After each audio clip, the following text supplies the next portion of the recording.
सुनंदा बुआ से यशोदा मैया का मजाक करने का मन हुआ।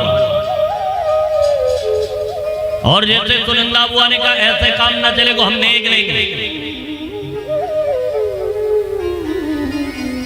बोले ठीक है नेक देंगी, कहा लोगी? यशोदा मैया बोली कि नेक तो नेक, सुनंदा बुआ बेचारी भोली भाली, वो तो चीज देंगी कोई हार वार। लेकिन यशोदा मैया का तो मजाक करने का मन था। और यहां थोड़ा सा हंसी मजाक हुआ और ये समाचार पूरे ब्रज में फैला। तो भैया एक ब्रजवासी ने बढ़िया सुंदर सुंदर चांदी की परात में माखन मिश्री के लड्डू बनाए और ला करके जैसे ही रखा, जो भी उत्सव में सम्मिलित होने के लिए आवे सोई एक लड्डू उठावे और प्रसाद दे दे। सोई एक बूढ़ी बूढ़ी दादी थी जिनकी अवस्था तकरीबन 95 वर्ष की है गई थी, आंखन से ठीक से दिखे भी ना, मुख में दांत भी ना है। सोई बात दादी जी सोची या ब्रज में हल्ला का बात को चल रहा है भाई। आज तो कोई तीज त्योहार भी ना है, फिर ये ग्वाल बाल ये गोपियां कहां सज धज करके जा रही हैं। सोई वहीं पहुंच गई जहां वो ब्रजवासी माखन मिश्री के लड्डू प्रसाद बांट रहा था। और वाई ब्रजवासी से पूछ बैठी, क्यों रे लाला, मुख में दांत तो है? तो ये ऐसी बोल पड़ी, क्यों रे बेटा, ब्रज में हल्ला का बात को चल रहे है। तो ये ब्रजवासी मैया को हाथ पकड़ करके नाचने लगे। मैया फिर बोली, क्यों रे बेटा, तने बताई ना कि हल्ला का बात को चल रहे। ब्रजवासी उठाई माखन मिश्री के लड्डू और मैया के मुंह में साध करके मारी। तो मुख में दांत तो है ना, कोई माखन मिश्री के लड्डू गटक कर गई, मुंह पूछती हुई फिर बोल पड़ी, क्यों रे बेटा, हल्ला का बात को चल रहे। ब्रजवासी बोलो, मैया मुंह मीठो है गो, अभी भी आपको पता न चलो का? मैया बोली, ना मुंह को तो ना पता चलो लाला। लाला बोला, मैया नंदरानी को लाला भयो या लाला? लाला बुढ़ापे में? ओहो, सोई तो हम सोच रहे थे ये ग्वाल बाल ये गोपियां कहां सज धज करके जा रहे हैं। वो बूढ़ी बूढ़ी दादी जी बोली, हम भी जाएंगे लाला के उत्सव में सम्मिलित होने के लिए। तो वो दौड़ी दौड़ी गई और अपने बहू के कक्ष में श्रृंगार करने लगी। अब आंखन से ठीक से दिखे तो है ना, तो श्रृंगार भी गजब है। उठाई आंखन में लगाने वाली चीज वाको होठन में लगाई, होठन वाली चीज उठाई आंखन में लगाई, ऐसो उल्टो पुल्टो श्रृंगार करके दौड़ी दौड़ी चली जा रही है महाराज। और जैसे यशोदा मैया के पास पहुंची, यशोदा मैया से बोल पड़ी, यशोदा बधाई हो, खूब बधाई हुई। और इधर क्या हुआ, जैसे कंस को पता चला कि जिस 8वें गर्भ का इंतजार था वो आ गया, वो आ गया, वो आ गया, तो कंस दौड़ा दौड़ा गया, देखा तो 8वें गर्भ में कन्या। और जैसे योग माया रूपी कन्या को देवकी मैया के हाथ से खींचने लगा, देवकी मां की आंख में आंसू आ गए, रोने लगी और बोल पड़ी, कंस देख, तूने मेरे 6 पुत्र मार दिए, मैंने कभी तुझसे शिकायत नहीं की। ये 8वें गर्भ में तो कन्या है, तो इसे क्यों मारना चाहता है? कंस ने कहा, नहीं, मुझे खतरा 8वें गर्भ से है। देवकी मां रोती रोती बोल पड़ी, कंस तू जब उन नवजात शिशुओं को दीवार पर पटकता था और उनके मांस के लोथड़े आकर के मेरे शरीर पर गिरा करते थे, उनके खून के छींटे जब मेरे स्तन पर लगते थे, मैं रोती थी। लेकिन कभी तुझसे शिकायत नहीं करती थी। एक कंस तू इसे छोड़ दे, छोड़ दे, छोड़ दे। लेकिन कंस ने कहा नहीं नहीं, मुझे 8वें गर्भ से मतलब है। और जैसे वो योग माया रूपी कन्या को खींच करके दीवार पर पटकने का प्रयास किया तो वो कन्या आकाश मंडल की ओर उड़ गई और आकाशवाणी करती हुई बोल पड़ी कि किमया हतया मंद, ऐ अबुध, ऐ मूर्ख, तुम मुझे मारने का प्रयास कर रहा है। तुझे मारने वाला इस ब्रज 84 कोस में आ चुका है। अब कंस घबराया, कहां है, पता तो बताती जाओ। बोले पता बता नहीं बताएंगे, इतना ध्यान रखना, इस ब्रज 84 कोस में आ गया है। और वही योग माया रूपी कन्या जा करके विंध्याचल में निवास करने लगी। विंध्याचल निवासिनी दर्शन किए हैं कि नहीं? भगवान श्री कृष्ण की बहन है।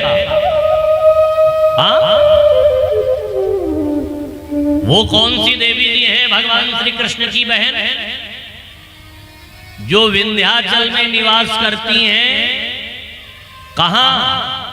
जो विंध्याचल देवी का दर्शन करते हैं ये नहीं, ये तो शक्ति पीठों में सर्व शक्ति पीठ है। वो कृष्ण की बहन कौन है? जो काली खोह में अष्टभुजी देवी बैठी हैं, जिनको लोग कहते हैं योग माया। गुफा में दर्शन किए कि नहीं? त्रिकोण दर्शन जो करते हैं, तो त्रिकोण दर्शन में एक दर्शन आता है योग माया का। जो काली खोह में ऊपर जाइए आप तो योग माया के रूप में बैठी है गुफा में। वो कौन है? कृष्ण की बहन है। तो भैया इधर कंस घबराया तो रात्रि में आपातकालीन मीटिंग बुलवाया। बड़े बड़े राक्षस आ गए, अघासुर, बकासुर, केसी इत्यादि बड़े बड़े राक्षस। सोई पूतना मौसी भी आ गई। कंस ने आदेश कर दिया 1 महीने के अंदर जितने बच्चे हुए हैं ब्रज में सबको मार दो।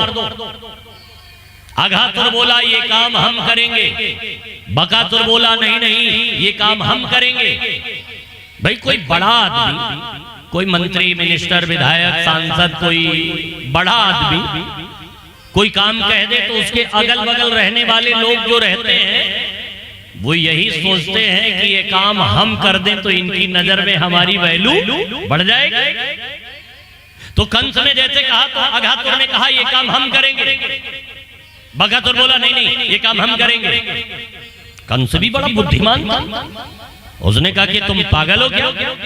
1 महीने का छोटा सा बच्चा तुमको कौन देगा अपना? सोई बगल में बैठी थी पूतना मौसी, वो बोल पड़ी ये काम हम करेंगे। कंस ने कहा तेने अपना मुंह देखा है शीशे में? वो क्यों क्यों क्यों? मेरे मुंह में क्या हुआ? बोले काली का लूटी, 5-5 इंची के बड़े बड़े दांत, देखने लायक न सुनने लायक। कौन देगा तुझको अपना छोटा सा बच्चा? पूतना बोली एक बार हमको जाने का मौका तो दो।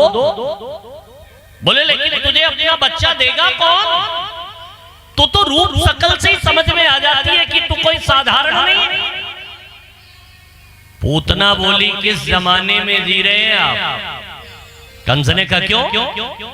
अरे अब तो बड़े बड़े ब्यूटी पार्लर खुल गए, 45 मिनट में फेस चेंज हो जाता है। काले वाले भी गोरे दिखने लगते हैं। थोड़ी स्किन केयर ही तो करनी है। हाँ? और वहां में भी अगर कोर कसर रही तो लंबा घूंघट लगा ले, फिर कौन पहचानेगा? कंस ने कहा अच्छा ठीक है जाओ। अब पूतना ने गजब का श्रृंगार किया और जैसे गई लाला का दर्शन करने के लिए लंबी भीड़ चल रही थी। तब रास्ता साफ कराने लगे। पूतना के श्रृंगार को देख करके ऐसे लगा जैसे साक्षात कोई देवी ही चल करके आ गई। साहब रास्ता साफ कराने लगे, हटो हटो हटो हटो हटो। एक गोपी बोल पड़ी, कौन है? इससे पहले तो हमने इनको ब्रज में कभी ना देखी। दूसरी गोपी को चुप चुप चुप चुप। मोह को तो ऐसा लग रहा है जैसे ये नंदरानी की बचपन की सहेली होगी। यानी सुना होगा नंदरानी को बुढ़ापे में लाला भयो तो भाई लाला के दर्शन के ताई आई हुई। एक गोपी बोली, मोह को तो ऐसे लग रहा है जैसे स्वर्गादि लोकों से कोई देवी चल करके आई। एक बोली, आके नेकलेस को देख करके तो ऐसा लग रहा है जैसे साक्षात लक्ष्मी ही चल करके आ गई। सब रास्ता साफ कराने लगे और पूतना वहीं पहुंच गई जहां लाला पालने में झूला झूल रहे थे। यशोदा मैया लाला को झोटा दे रही थी, झूला झूला रही थी। और भैया जैसे पूतना पहुंची, पूतना को देखते ही लाला ने अपने नेत्र बंद कर दिए। अभी तक तो बड़ा हाथ पैर चला चला करके खेल रहे थे, लेकिन पूतना को देखते ही कन्हैया ने अपनी आंखें बंद कर ली। परीक्षित जी घबरा गए, गुरुदेव क्या हुआ? पूतना के जहर का कुछ असर हो गया क्या? सुखदेव जी बोले, नहीं नहीं भैया। तो फिर आखिर लाला ने पूतना को देखते ही उनका नेत्र क्यों बंद हो गया, आंखें क्यों बंद कर ली? बोले भैया एक कारण नहीं है लाला के नेत्र बंद करने के, कई कारण हैं। पहला कारण, मेरे लाला ने नेत्र क्यों बंद किया? शायद मेरे लाला ने सोचा होगा पूतना का नाम भी बढ़िया नहीं, काम भी बढ़िया नहीं, तो क्या देखें इसको। शायद मेरे लाला ने इसलिए नेत्र बंद कर लिया हो, क्योंकि पूतना लोक बालघनी राक्षसी रुधिरासना, ये बाल घातनी है, बच्चों का रक्त पीने वाली। शायद मेरे लाला ने इसलिए नेत्र बंद कर लिया हो। लेकिन किसी संत ने दूसरा भाव दिया, नहीं नहीं इसलिए नहीं। बोले फिर? बोले शायद मेरे लाला ने सोचा होगा कि पूतना की इसलिए लाला ने नेत्र बंद कर लिया होगा कि पूतना को क्या देखे, क्योंकि अगर इसको मैंने नेत्र खोल करके देखा तो भगवान की दाहिनी आंख में वास है सूर्य का और बाईं आंख में चंद्रमा का। कदाचित अगर मैंने नेत्र खोल करके देखा और सनलाइट और मूनलाइट दोनों एक साथ पड़ी, फोकस ज्यादा हुआ हाइलोजन का, और कहीं अगर इसकी पीओपी बह गई जो ये पेंटिंग करके आई है, तो इसको ब्रजवासी पहचान जाएंगे। तो जो ये करने आई है वो कर नहीं पाएगी। अच्छा, ये जो करने आई है यदि वो नहीं कर पाएगी तो मुझे जो करना है फिर मैं वो नहीं कर पाऊंगा। शायद मेरे लाला ने इसलिए नेत्र बंद कर लिया। लेकिन किसी संत ने तीसरा भाव दिया, नहीं नहीं इसलिए नहीं। बोले फिर?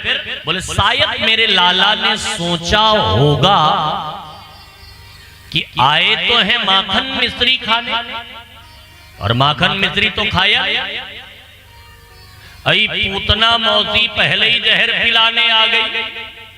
अच्छा, ये जहर वहर पीने वाला डिपार्टमेंट हमारा तो है नहीं। ये जहर पीने वाला डिपार्टमेंट किसका है? हाँ बोलो ना जरा, किसका है? जहर पीने वाला डिपार्टमेंट किसका है? भोले बाबा का। शायद मेरे लाला ने नेत्र बंद करके भोले बाबा को ध्यान किया होगा। क्या कि ए भोले बाबा, आइए जहर जहर आप पी लीजिएगा और दूध दूध हम पी लेंगे। शायद मेरे लाला ने इसलिए नेत्र बंद कर लिया होगा। लेकिन किसी संत ने अगला भाव दिया, नहीं नहीं इसलिए नहीं। बोले फिर? बोले शायद मेरे लाला ने इसलिए नेत्र बंद कर लिया होगा, लाला ने सोचा होगा कदाचित अगर मैंने पूतना को नेत्र खोल करके देखा और पूतना ने नेत्र खोल करके मुझे देखा और मेरे नेत्र और पूतना के नेत्र आपस में टकरा गए, तब क्या होगा?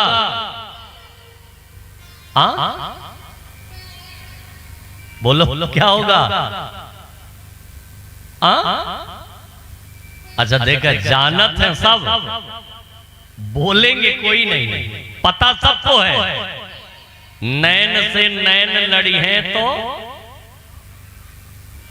नारद भक्ति सूत्र यही कह रहा है, प्रीतिर नयन योगता।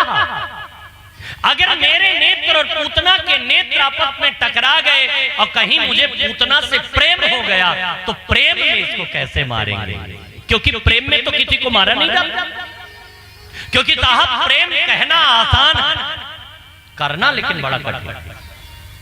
क्योंकि प्रेम परिचय को पहचान बना देता है, प्रेम वीराने को गुलिस्तान बना देता है।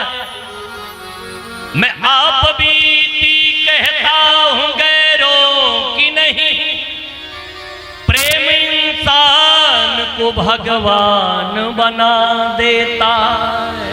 प्रेम इंसान को भगवान बना देता है। क्योंकि वेदना यदि हृदय में न होती तो हृदय पाषाण बन गया होता, मधुरिमा कंठ में न होती तो शब्द विषपान बन गया होता। और वासना यदि प्रेम को न छलती तो प्रेम वरदान बन गया होता। और याचना यदि भक्त को न होती तो भक्त भगवान बन गया होता। याचना भक्त को न होती तो भक्त भगवान बन गया। क्योंकि आप प्रेम कहना आसान, करना बड़ा कठिन। लेकिन भगवान को प्रिय क्या है? तुलसीदास जी कह रहे हैं कि राम ही केवल, राम ही केवल प्रेम प्यारा, जानी ले जो जान निहारा। जाने ले जो जान निहारा। राम केवल, राम केवल प्रेम प्यारा, जाने जो जान निहारा। भगवान को अगर कुछ प्रिय है तो वो प्रेम